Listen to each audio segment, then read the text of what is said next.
নমস্কার বন্ধুরা, আমার রান্নাঘরে আপনাদের সবাইকে অনেক অনেক স্বাগত জানাই। আজকে আমি বানাবো একদম মিষ্টির দোকানের মতন গাজরের হালুয়া। তো বন্ধুরা, এই ঠান্ডার সময় কিন্তু যেমন পিঠে পায়েস খেতে ভালো লাগে, গাজরের হালুয়াটা কিন্তু তেমন অনেকই ভালো লাগে খেতে।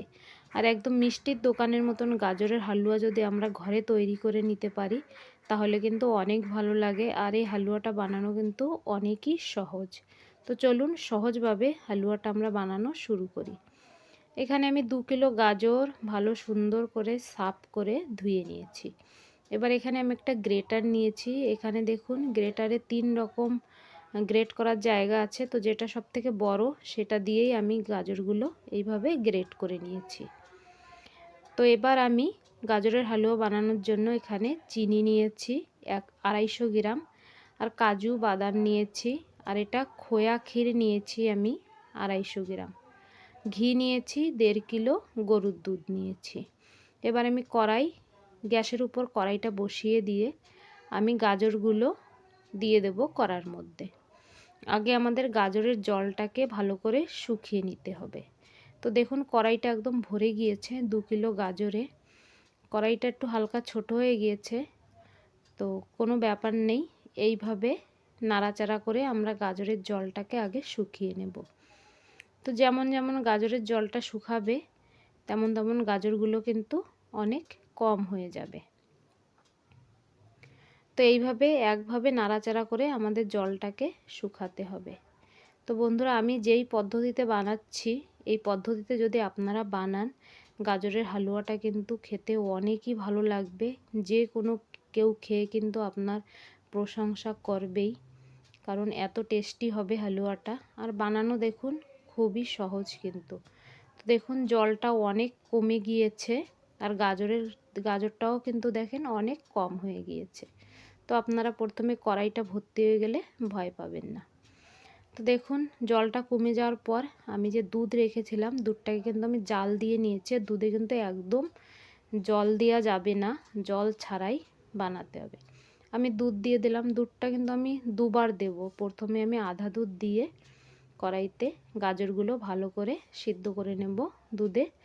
আর আপনারা একবারও দিতে পারেন, তো কড়াইটা এখানে ছোট এই কারণে আমি দুবার করে দিয়েছি দুধটাকে। তো দিয়ে এইভাবে একভাবে আমি নাড়াচাড়া করব গাজরগুলো, কারণ হালুয়া কিন্তু একভাবে নাড়াচাড়া করতে হয়। উপর নিচে করব গাজরগুলো, নিচের গাজরগুলো উপর, উপরের গাজরগুলো নিচে, তাহলে কিন্তু দুধে ভালো করে সিদ্ধ হবে গাজরগুলো, খেতেও ভালো লাগবে। তারপর যেমন এই দুধটা একটু কমে গিয়েছে আমি বাকি দুধটাও দিয়ে দিলাম গাজরের মধ্যে, দিয়ে ভালো করে আমি এখানে সিদ্ধ করব। তো বন্ধুরা, এখানে 2 কিলো গাজরে আমি 1.5 কিলো দুধ নিয়েছি। তো ভালো সুন্দর করে দেখুন এইভাবে ফুটবে, আর একভাবে আমাদের এইভাবে নাড়াচাড়া করতে হবে।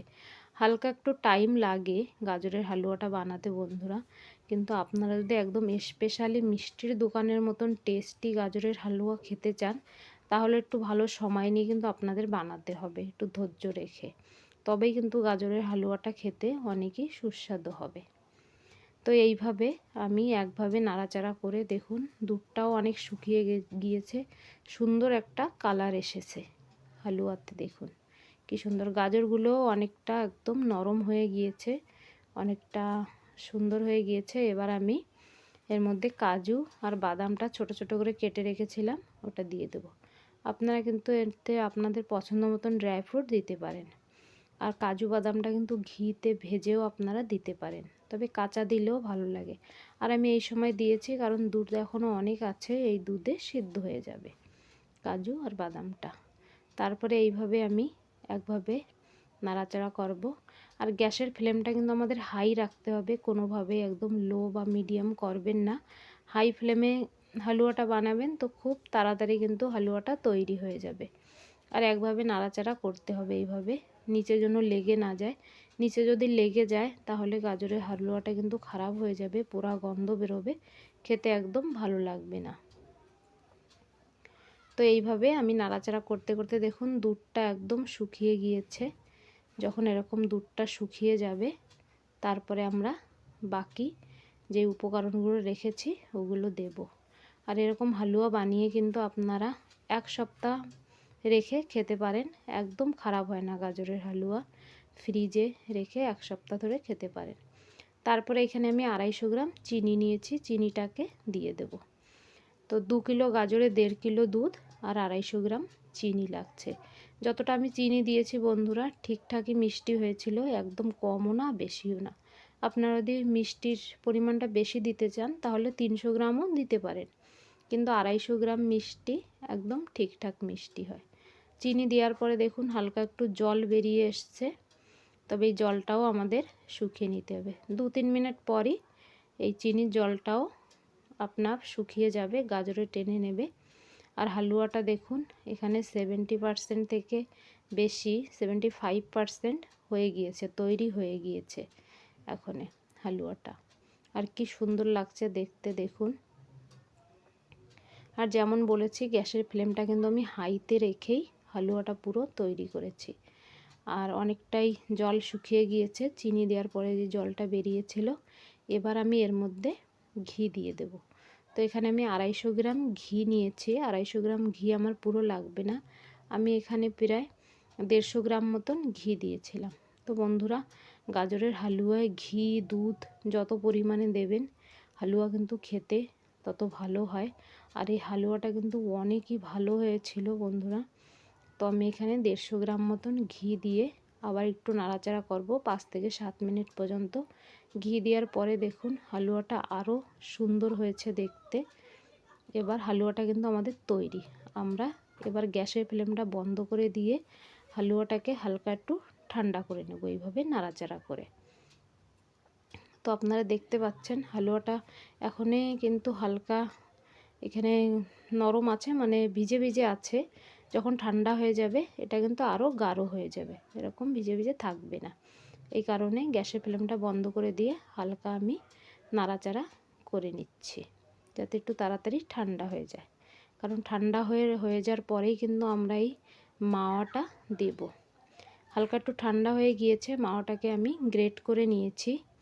এবার এই গ্রেট করা মাওয়াটা দিয়ে দেবো এর মধ্যে। আর এইভাবে নাড়াচাড়া করব। গরম অবস্থায় এই কারণে দেব না, গরম অবস্থায় দিলে মাওয়াটা কিন্তু একদম গলে যাবে, ভালো তো লাগবে খেতে কিন্তু দেখা যাবে না, মুখে বাঁধবে না। এই জন্য হালকা একটু ঠান্ডার পরে তারপরে আমি মাওয়াটা দিয়ে দিলাম, দিয়ে এইভাবে নাড়াচাড়া করে নিলাম। পরে আমি বাকি মাওয়াটা উপর থেকে ছড়িয়ে দেব। তো দেখতে পাচ্ছেন হালুয়াটা কত সুন্দর হয়েছে দেখতে। ভিডিওটি যদি ভালো লেগে থাকে বন্ধুরা ভিডিওটিকে লাইক করবেন, চ্যানেলটিকে সাবস্ক্রাইব করে নেওয়ার অনুরোধ রইল। কমেন্ট করে জানাবেন হালুয়াটা কেমন হয়েছে। আর এই দেখুন কি সুন্দর হয়েছে। এবার আপনারা কিন্তু হালুয়াটাকে পরিবেশন করে নিতে পারেন আর সবাইকে খেতে দিতে পারেন। অনেকই টেস্টি হয় এই ঠান্ডার সময় বন্ধুরা, এরকম হালুয়া বানিয়ে ঘরে নিশ্চয়ই খাবেন। আজকের মতো